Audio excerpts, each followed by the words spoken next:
I challenge you to find me a series that's more fun than Baccano. Got it? Well, you're wrong. There isn't one. Translating thoughts into words is no easy task, but my feelings toward Baccano couldn't be simpler. It's just a damn good time. With Western influences abound, it's no wonder Baccano's so popular with Western fans. The series is often lauded as the anime version of a Tarantino flick, coupling the narrative structure of Pulp Fiction with the brash coolness of Reservoir Dogs. Non-linear storytelling and buckets of violence are surely wonderful, but that's not what makes Tarantino movies interesting, and it's not why Baccano's a great series. Baccano works because of its pieces and execution. The flawlessness with which it juggles the endless line of characters and subplots perfectly matches the ridiculous energy of its arcs, creating a wonderfully mad yet impressively told story. Fitting that the series' title is the Italian word for ruckus. Rarely does a series pull off an ensemble cast with such depth, but Baccano uses it to perfection, nailing every aspect from the eclectic personalities and quick dialogue to the voice acting and character designs. The plot and characters alone are enough to make Baccano stand out, but it's the way the series somehow makes all the craziness fluidly blend together, which puts it a notch above. So, what's it all about? The story follows a series of seemingly unrelated plot lines separated by hundreds of miles and even centuries.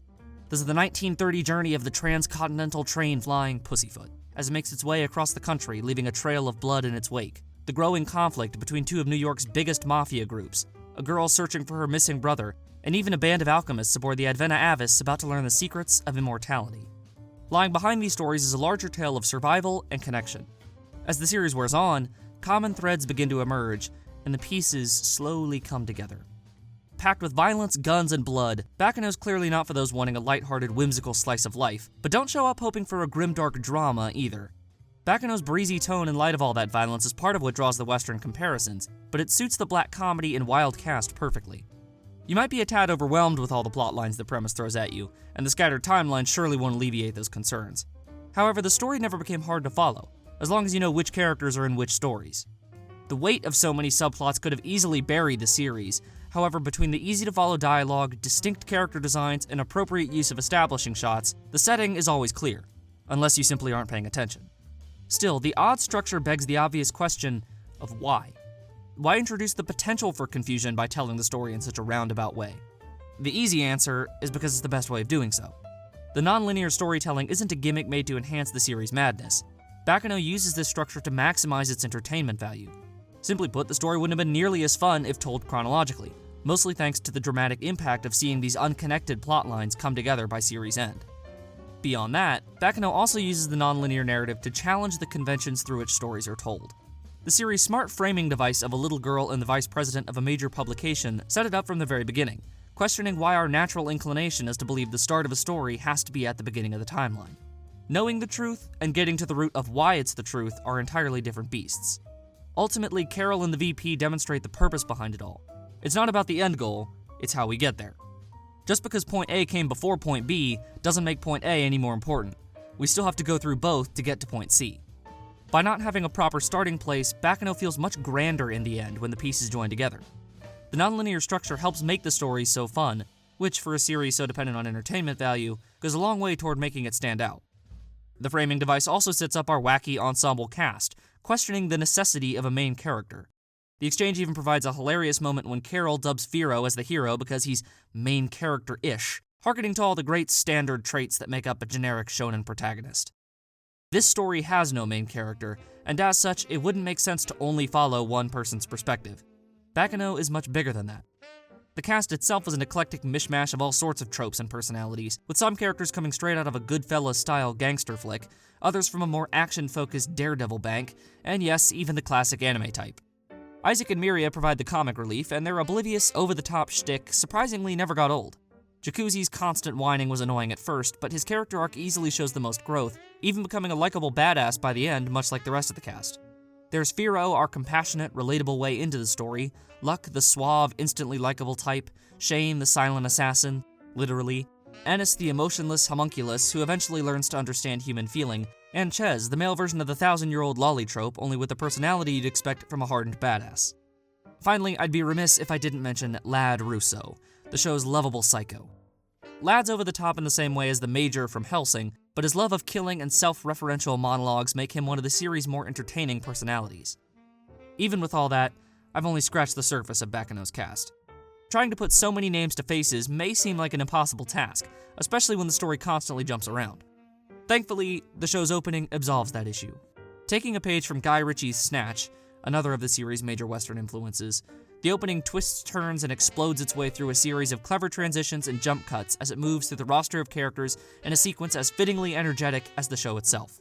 The kick-ass jazz tune on top perfectly matches the period, and all told, makes this opening one of my favorites. Makoto Yoshimori's soundtrack continues that vibe, mixing a number of jazz-inspired tracks to fit the historical setting. Continuing the trend of great sound, let's talk about the dub. English, motherfucker, do you speak it? You won't hear me say this often, but in Baccano's case, the English dub is absolutely the definitive way of watching it. Not only do most of the voice actors give a terrific performance, but seeing as how the story takes place in Prohibitionist-era New York, it makes sense for the characters to have New York accents. Even though I personally almost always watch anime subbed, I'm not some elitist sub-fag who can't appreciate a great dub when I see one. Baccano needs to be watched in English for the same reason a show like Hellsing Ultimate does, and while the Japanese also do it justice, the English voice acting is really exceptional here. Baccano's sound is yet another area the series excels. Truthfully, I can't come up with one where it doesn't. Even the animation still looks fantastic, despite being almost a decade old. The series is an all-around example of the exhilarating storytelling this medium is capable of, with its high-octane, action-packed tale of mobsters and immortals.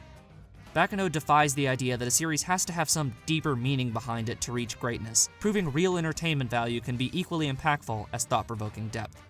Perhaps the biggest potential problem with the series lies in its reliance on enjoyment, as your mileage may vary. But that's admittedly weak. You should be able to tell from the premise whether the show's style is for you. Not often can I completely capture my opinion of a series in one word, but with Baccano, it's clear. Fun.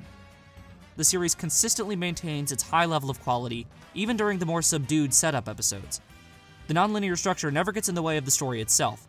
It's relatively clear so long as you pay attention to where and when you are. The characters' eccentric personalities never grow tiresome, preserving the hectic comedic tone throughout. Finally, and perhaps most importantly, the series benefits from not taking itself too seriously. Like a Tarantino film, it nails the black comedy in wild scenarios, instead of getting bogged down with heavy-handed drama and politicking. It's not up its own ass like a Zack Snyder film. However, despite some similarities in style and tone, Baccano has more than enough to stand on its own. With its unrivaled energy and excitement, Baccano is a non-stop thrill ride. You won't want to come to the end of the line.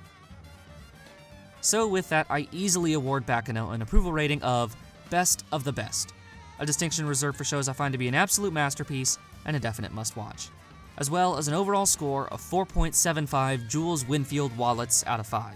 It's the one that said bad motherfucker. Baccano is one of my favorite series of all time, and unlike a few of the other titles I love so much, I haven't run into very many people who genuinely dislike it. The up-tempo, always energetic tone, blood-pumping action, and larger-than-life characters make it the definitive mobster anime, and a must-watch for fans of the genre, even if you haven't watched a single Japanese animation this side of DBZ. It won't make you think on a deep, intellectually powerful level, nor does it have any significant message to glean, except maybe don't mess with the mafia, but that seems pretty intuitive. No, it's simply endless fun. If you're looking for entertainment, there's no better place to stop than here aboard the Flying Pussyfoot. If you're looking for something similar to Baccano, check out The Obvious Durarara for another brains-based adaptation of a Narito Ryugo light novel series focusing on a cast from the underworld and a dash of the supernatural mixed in. Also take a look at Black Lagoon and its high-energy, action-packed gangster tale. What it lacks in immortal mobsters, it makes up for in blood, guns, and profanity. Lots and lots of profanity. And that'll do it for me. If you're feeling particularly generous and want to help me make better content, please consider checking out my Patreon page. Any help goes a long way. Please subscribe if you enjoyed the video, and feel free to follow me on Twitter at UTS Reviews. As always, thanks for watching. See you next time.